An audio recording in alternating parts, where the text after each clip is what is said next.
dates because tomorrow it is going to be the anniversary of William Wallace's capture. And for those who don't know, William Wallace was a freedom fighter for Scotland. And I'm going to be totally honest, I don't know all of the history about it. The reason this is very much, he's become a very important entity in my life in the past couple of years. He has brought to my attention and was presented to me multiple times over the past couple of years. I might share what those things were.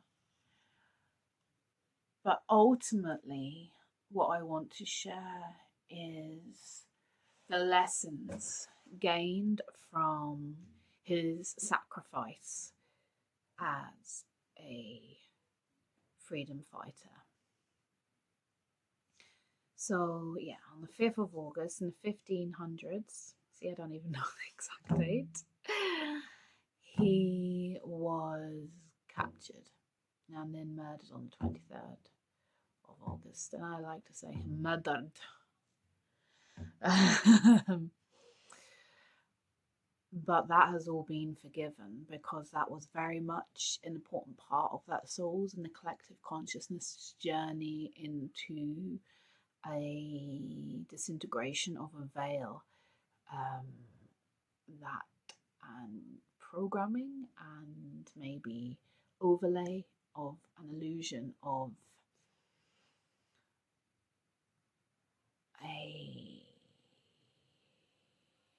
want to say prison, but people don't see it as a prison, an illusion of not being free and that you need to pay for freedom, fight for freedom, you need to deserve freedom in some way.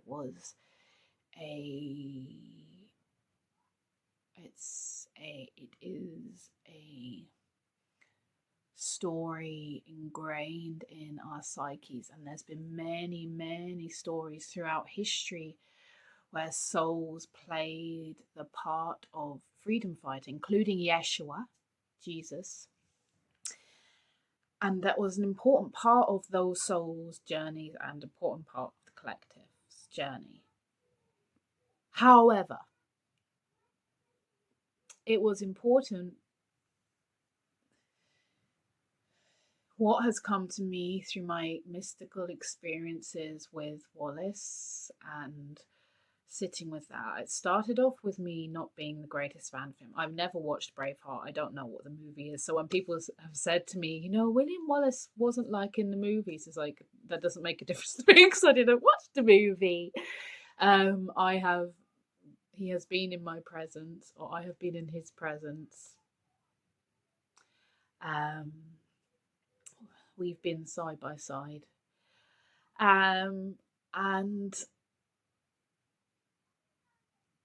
at the big, my soul had to go through a bit of a journey there with him.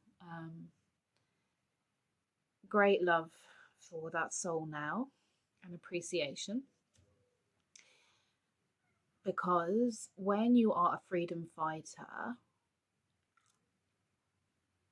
if you are not aware of, you can say the sentence of that you are already free. If you are not aware of actually your infinite freedom, if you're not able to not just consciously or theoretically be aware of it, not consciously but theoretically be, if you're not embodying that awareness and you're fighting for freedom, you are actually putting yourself in prison. You become less free than you were to begin with. And let's remember, free and freedom are constructs. Free suggests the opposite of free. Freedom suggests that you are somehow not sovereign and therefore freedom has to be something that you either are given or you take, rather than be freedom. So what was I going to say? Oh yes. So these stories then of freedom fighters have been replayed and shared again and again and again and again and again and again and again. And every time it's shared, we are being told the story that we are not free. And that is the gift in the work. When I say those, I'm talking about both William Wallace and Yeshua. I see them as actually the same archetype, presented in a different way. One was fighting for freedom of land and the people, one freedom of consciousness. It's all just different ways of expressing the same thing. And in a way, they were used.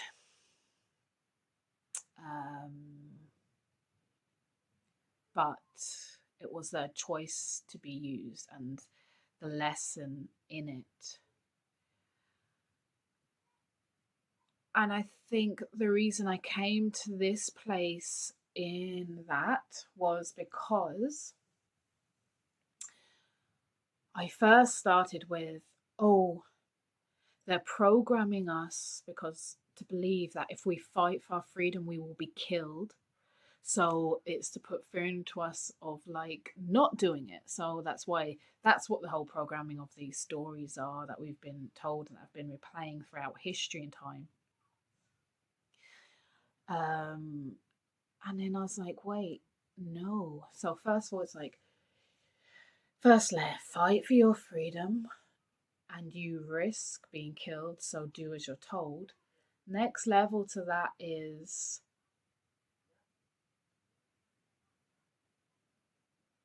the actual fight for freedom is them telling you that freedom is something you need to even fight for in the first place is the actual programming. And so then I have so much love and respect for those who had the courage to do that, but we've shifted on beyond that. So we don't need to fight for our freedom anymore. And I wanted to share, so the 5th of August, tomorrow, I was going to do this video tomorrow, but now it's coming through me now, so I'm going to do it now.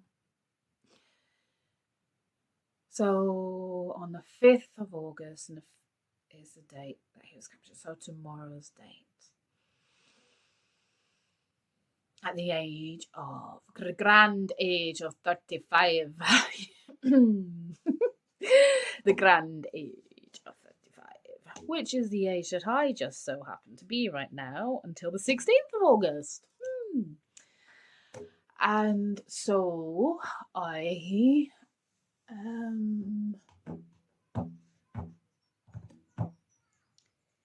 there's this song when I was thinking about making the drum a couple of weeks ago, and it's like Caledonia. The song Caledonia, written by, is it Declan? Oh, there's a Declan here. And I'm a bit shy of singing it because there's people outside this that can hear me. So I don't know if I'm going to sing it full blast. I don't have the lyrics in front of me. Maybe I should get them. So, when I went to get the lyrics and write the lyrics down for myself here, I kept being told to use the word Alba and not Caledonia.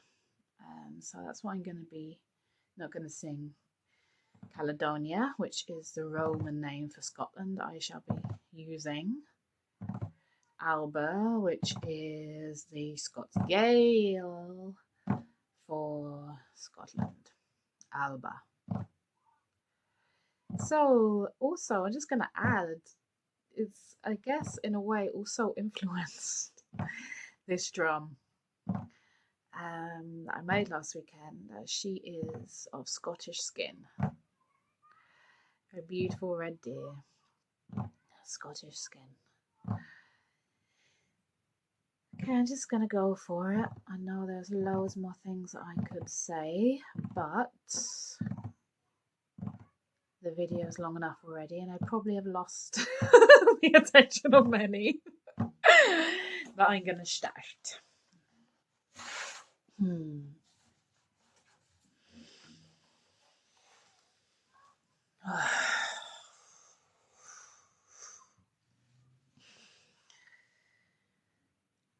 I don't know if you can see the changes that have come over me. In these last few days I've been afraid that I might drift away. So I've been telling old stories, singing old songs that make me think about where I've come from, and that's the reason that I seem so far away today. But let me tell you that I love you, that I think about you all the time. Albert, you're calling me, and now I'm going home. But if I should become a stranger, you know it'd make me more than sad. Albert has been the best friend I've ever had. I have moved and I've kept on moving, proved the points that I needed proving, lost the friends that I needed losing, and found others on the way. I've kissed the laddies and left them crying, stolen dreams, yes, there's no denying. I have traveled hard, sometimes with conscience flying somewhere with the wind. But let me tell you that I love you, that I think about you all the time. Albert's been calling, and I'm going home. And if I shall become a stranger, you know it make me more than sad.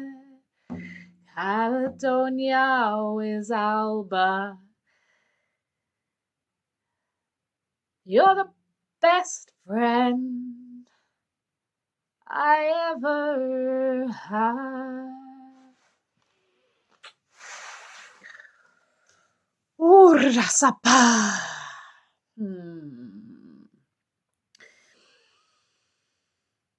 Oh, magnificence, magnificence.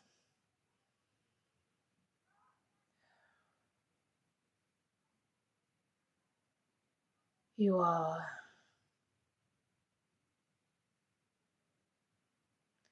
freedom at last. Be what you came here to be, my darlings.